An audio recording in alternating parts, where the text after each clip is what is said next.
It is always great to talk to a good friend of our show, the founder of the Revolutionary Blackout Network, where he does some of the most incisive and provocative and amusing commentary about the state of our politics, about the Democratic Party in particular, but just the 2024 election in general. He is Nick Cruse, and it is always great to see you, Nick. Thanks for coming on.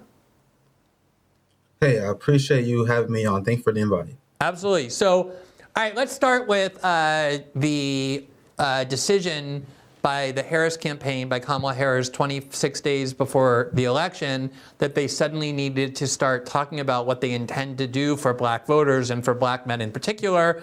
It's like they kind of woke up after all these years, and Kamala Harris was like, oh, I guess we need to talk about black men because there's signs that they're not actually going to stay in line and do what they're told and vote for me automatically, regardless of how I treat them. So they unveiled this, I forget exactly what they're calling it, agenda for black men or opportunity for black men, and it contained a bunch of planks of what they think black men want to hear that they decided to announce and unveil less than a month before the election. What are your thoughts on that happening and the platform itself? Yeah, I think it's just another insult from the Democratic Party. Their message to black men essentially was, smoke some weed, invest in crypto, and shut up. And this is the general attitude of the Democratic Party. And you did a great intro explaining how Kamala Harris is blaming the dissent that black people have regarding the neoliberal regime, the Zionist regime. They're blaming that on Russia. Apparently, the only reason I started Revolutionary Blackout and I speak out against the crimes of the Democratic Party, the reason why I speak out against cop cities, the reason why I speak out against the war crimes that they are committing in Gaza, them bombing Africa and their use of sanctions that impact 1/4 of the world's population. Apparently, according to them, Glenn, the only reason I'm upset is because Russia is brainwashing me. The insults that the Democratic Party commits against the black people will make the Republicans envious, the same way they invited George Floyd to the White House only to make a bill to give his killers more money. The insults that whenever they want to talk to the black community, they bring on a celebrity to shake their ass. They bring on Oprah. What's her name? The horse lady. Megan Thee Stallion, the horse lady, Oprah. And that's how they communicate with us. Apparently, there's no black intellectuals. So we have two completely different approaches. We want to see policy that actually improve the status of the black proletariat and prevent our black labor from being exploited. Not crypto nonsense, not trickle-down economics for the black community. Liberals claim, Glenn, that they don't support trickle-down economics, but whenever they bring up anything with the black community, they say, let's just give black capitalists and black business owners money, and as if that's going to address the needs of the black proletariat and the black working class. The question we should be asking liberals is, what is the plan for the black working class, the black poor, the black Americans that hold record amount of medical debt? They said they having a health initiative. What's a health initiative? Are you solving the issue of medical debt that's plaguing our community? No. So that's the question that we've been asking, Glenn, is what is the real actual black agenda? And they have none. Well, this is I think you hit on something so important. You know, last night we talked about this exchange that J.D. Vance had with Martha Raddatz about immigration. And whatever your view on immigration is, and I personally believe that immigration does a lot of good for a country, that it actually has helped build the United States in a very positive way. Nonetheless, there's no doubt that there are costs to immigration when it arrives in a community, that there's people's jobs who become at stake. There's difficulty in assimilating culturally. I mean, these are things that have to be worked on. But for people who live in places like where Martha Raddatz lives, there's no sense of that at all, because that isn't the type of community that has to ever deal with those needs or those difficulties, and so everything becomes an abstraction. And the idea of wheeling out these multi-millionaire or billionaire black celebrities as though or Barack Obama, as though they have anything to do with the lives of black working class people who are primarily the ones moving away from the Democratic Party, to me, what it seems like is aside from the assumption that non-white voters and marginalized people can't think for themselves the minute they stop doing what they're told, the other narrative implicit in this seems to me to be that the ordinary black voter, meaning the black working class voter, the black middle class voter, the black poor voter, thinks and cares about the same things that black elites on TV care about, who work for CNN or Don Lemon or Don Lemon or Van Jones or those kind of people. Meaning they care about identity politics, they care about symbolism, they care about social issues, and the assumption always seems to be that black voters don't look at politics the same way everybody else does from a material perspective, namely, what about our jobs and what about our cost of living and what about our inflation and our housing ability and ability to buy a home? And that is why they have so much trouble believing that black voters and non-white voters are moving away from the Democratic Party, because to them, they hear Kamala Harris spouting all these nice phrases. She has Oprah and Magic Johnson and, Megan Thee Stallion and a lot of black celebrities on her side. So why would black people not be swept up on this? And it's like the assumption is that black people don't have the same lives as everybody else has and don't have the same concerns as everybody else has, say, in the working class or in the middle class or poor people. Do you sense that in this kind of discourse? Liberalism makes my skin crawl. The making June holiday, the kente cloth kneeling, that's not what the black community, and that's not what the black proletariat, especially the young black people, support. We support reining in Wall Street, the same Wall Street that collapsed and tanked black wealth, and Obama teamed with Eric Holder, Wall Street, and let people who committed financial fraud against our community go. And we want to see that kind of systemic reform. We want to see the end of cop cities and systemic ways of stealing our wealth, like civil asset forfeiture. Now, you brought up immigration before, and I'm very sympathetic to the perils of the proletariat, but I want people to look at what the ruling class is really doing. The immigration crisis is the result of endless sanctions. We spend billions of dollars financing Israel and their genocide. We sent billions of dollars fighting Russia and funding the Ukrainian war. And you want to know the people who fund this? It's the Black Congressional Caucus. It's all the war hawks. Every single member of the Black Congressional Caucus supports sending our money overseas instead of taking care of our communities. So it just rubbed me the wrong way for us to fight over crumbs. I think we need to take our ire and our anger out on the ruling class who created the immigration crisis, who implemented sanctions, who used our resources to fund their geopolitical project of global domination. That is what drying our communities out. And you have the military that poisoning our water.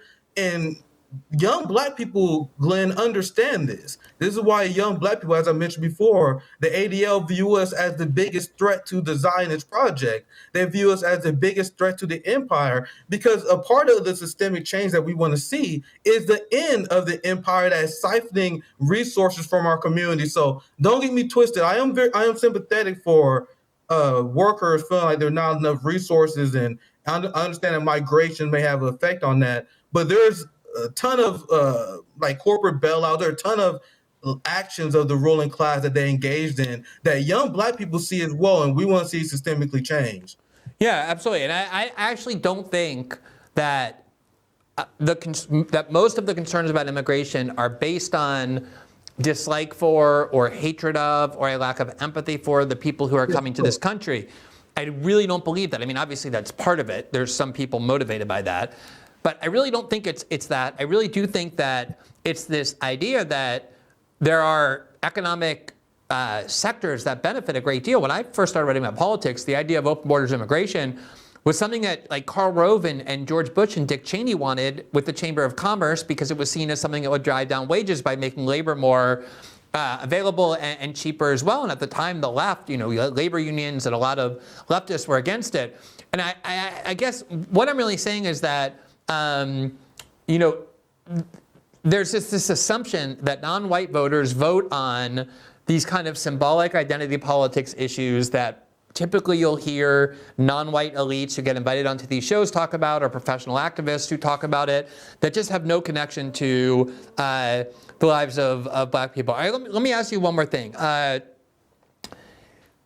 Let's say that, it's so condescending and it's just so patronizing to have Kamala Harris of all people come out with this thing less than a month before the election, and especially for one of them to be legalize marijuana, which isn't just about telling black people to go smoke marijuana. It's true that the criminalization of marijuana has been a sort of way to criminalize black neighborhoods in a way that white users of marijuana aren't subjected to, et cetera. But at the same time, her history as a prosecutor was a very aggressive criminalization of non-violent drug offenders, including people found guilty of doing nothing other than smoke marijuana. But let's leave aside all the cynicism about how this was suddenly unleashed and the fact that it's Kamala Harris of all people who's pretending to believe in these things. If there had been this kind of more sustained attempt over years, not just to have policy papers like this, but to actually implement policies, that's the sort of thing that I do think might have resonated more with black voters than pretending at the last minute when you see polls with a lot of non-white voters leaving that you're gonna do. I mean, do they actually think that people are that dumb that they're gonna be fooled by this last minute set of promises that they just kind of threw together? Unfortunately, it works on a few, the low info voters in our community. I don't mean that by any disrespect. That's why I said that Kamala's laughable black agenda, and I dismantled it on RBN earlier today. That's not for me to win over informed black voters. That's for white liberals. That's for the propagandists to say that Kamala has a black agenda, and then they can trick people who are busy with their life. Once again, I don't say that with any judgment. They're busy with their life, but then they see some celebrity they like. They like listening to their music. They listen to their podcast, and they see some celebrity shaking their ass for Kamala Harris. They see Magic Johnson. That hurt. I'm a big fan of Showtime. You know what I mean? They see Magic Johnson endorse Kamala Harris, and they're like, all right, I guess I'll support Kamala Harris. Oh, she got a black agenda?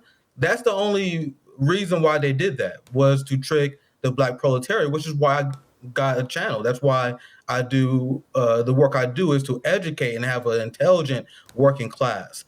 And the reason why the black community is in dire straits, racial income inequality is worse than it's ever been. We've seen the rise of of cop cities. We're seeing black dissent being cracked down on, like what happened to Chairman Amali and the Uhuru Black Socialist Movement. And that's because of the mistake that, honestly, Gen X boomer black voters have committed during my lifetime. And that was voting for the Democratic Party at around an 80 to 90% clip. So when you give up your power, the ruling class has no reason to do anything for you. Put aside the joke that waiving legalized marijuana is. You guys know that Biden promised that in 2020, right? They promise this every time they need a vote, and the dumbest in our community fall for it. They wave a carrot in front of us, and then once they see that we're willing to vote for them in large numbers, they have no reason to do anything. The reason why they are begging and they give everything possible to the white suburbanite, to white women, because white women voted for Trump twice. White women vote is up in the air. So the political strategy of the Black Congressional Caucus, adopted by the Bernie Sanders left, very unfortunately, of pledging your vote to a wing of the duopoly, and I guess it applies to Trumpers as well, without any solid demands, is an incoherent strategy. And that was meant to not only lead the left off a cliff, but it led black people off a cliff. So what I advocate for is what we've been doing on Revolutionary Blackout, engaging in mutual aid. I don't believe in liberalism. I think we need to take personal responsibility. I'm not a liberal. I think we need to organize ourselves, engage in mutual aid, form our own outside government and form outside political power, and stop begging the ruling class for crumbs and take what's ours. I think black people need to organize outside of the duopoly 100. Speaking of the Kamala Harris campaign, the Democratic Party trying to fool people with these last-minute empty gestures, it's not only black voters and especially black male voters whom they're trying to do that with. But also there's been these like kind of eruptions of very melodramatic, empty statements about the ongoing support of Joe Biden and Kamala Harris for Israel and what Israel is doing and destroying all of Gaza and now attempting to turn Beirut into Gaza as well, which is that they know that there are a lot of Muslim and Arab voters, a lot of young voters, a lot of left-wing voters who are not going to vote for the Democratic Party. They're going to, because of that, they're going to vote for Jill Stein or they're going to abstain, and it's putting their campaign in a lot of difficulty because they are in a lot of trouble in a lot of those states where those votes matter most, such as Michigan and Pennsylvania. And so what you've seen over the last couple of weeks is suddenly AOC and Bernie Sanders and even Ilhan Omar, who are very supportive of the Biden administration, at the same time they accuse it of complicity and genocide, coming out with these like more strongly worded tweets like, oh, this is an outrage, this is genocide, what's being done in northern Gaza, the Biden administration must stop it, knowing full well that they're not going to, that there's no chance that's going to happen. Their words have no effect whatsoever, and they know that. And and it makes it so they're saying the Biden administration is guilty of genocide, and it's vital that we do everything in the next 27 days to make sure they stay in power. So they obviously don't even believe their own words. And then you have the Biden administration today that came out with this statement that if Israel doesn't improve their willingness to let humanitarian aid into Gaza, the Biden administration will consider cutting off their weapons or suspending arms transfers. And luckily for Israel and for the Biden administration, they have a 30-day deadline, which means that it won't happen until after the election. So it's so obvious that these are just symbolic gestures designed to fool Arab and Muslim voters, left-wing voters who care most about this issue, young voters, into suddenly believing that, oh, look, if AOC is saying this, there's room in the Democratic Party for this view. There's some movement in the Democratic Party to finally cut Israel off. And I guess my same question to you is, how dumb do they think people are? They've been doing this game for a year now, where Biden makes some statement or leaks to the press how angry he is with Netanyahu and the money and the arms just keep flowing. Do you think this sort of tactic from AOC to try and fool people into thinking that there's actually a part of the Democratic Party where that sentiment is vibrant and alive, and these latest gestures by the Biden administration are going to have any effect on the voters at whom they're aimed? For one, people like AOC, they're the most morally bankrupt people in politics, because at least the politically ignorant people who vote for Kamala Harris, or maybe the people who are in denial, at least they are not willingly voting for genocide. AOC acknowledges it's a genocide. She knows the crime of what Joe Biden has done, but she continues to support them. Now, this weakness of AOC, this mindset of the left, is exactly what the establishment, and especially the Democratic establishment, has taken advantage of. So it doesn't surprise me that they haven't made any changes to their policies. In fact, they doubled down and shifted hard to the right, because in a time where we could have created political revolution in the Bernie movement, instead, many people in the Bernie Sanders movement then folded and instead decided to implement themselves inside the Democratic Party.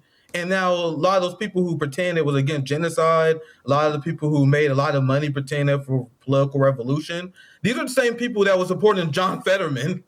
These are the same people who was cited when Tim Walz was chosen as vice president.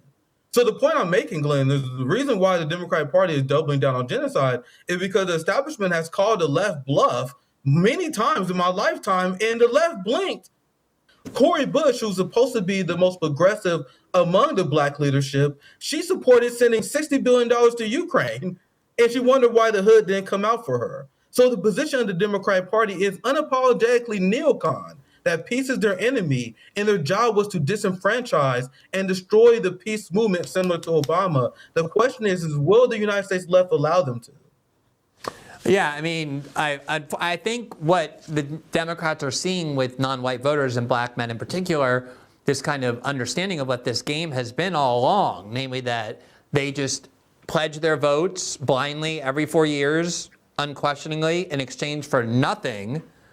They're starting to realize that no, this is not something we're willing to do. We're not going to be told that because Trump is worse, we're just going to give you our votes no matter what you do and give us nothing. I think the American left, or at least the part of the left that stays loyal to the Democratic Party, is much further away from having the courage to actually come to that conclusion, which is why you see one of the most disgusting spectacles I've ever seen in my life. Words are barely sufficient to express the disgust I have, which is this whole set of online left liberal influencers who have spent 10 months profiting off opposing and denouncing what Israel is doing, calling it a genocide, saying that it's the worst crime ever, that Biden is complicit in it, and then just turn around, drop all of that 2 months before the election. First, try lying and pretending that Kamala Harris was somehow going to be better and different based on nothing. And now when even they can't maintain that lie anymore, they're still just saying like, yeah, we think that Biden and Harris are guilty of genocide, ongoing genocide, not 20 years ago, ongoing genocide. But we still believe you have to support them, and we're going to do everything possible to keep them in power. I mean, I get the idea that you vote for the lesser of two evils, but if your line isn't genocide, if you're unwilling to draw the line at genocide, where you're willing to say this person is committing a genocide and I'm going to do everything possible to keep them in power, that is one of the most craven and soulless things I've ever seen. Thanks for watching this clip from System Update, our live show that airs every Monday through Friday at 7 p.m. Eastern, exclusively on Rumble. You can catch the full nightly shows live or view the backlog of episodes for free on our Rumble page. You can also find full episodes the morning after they air across all major podcasting platforms, including Spotify and Apple. All the information you need is linked below. We hope to see you there.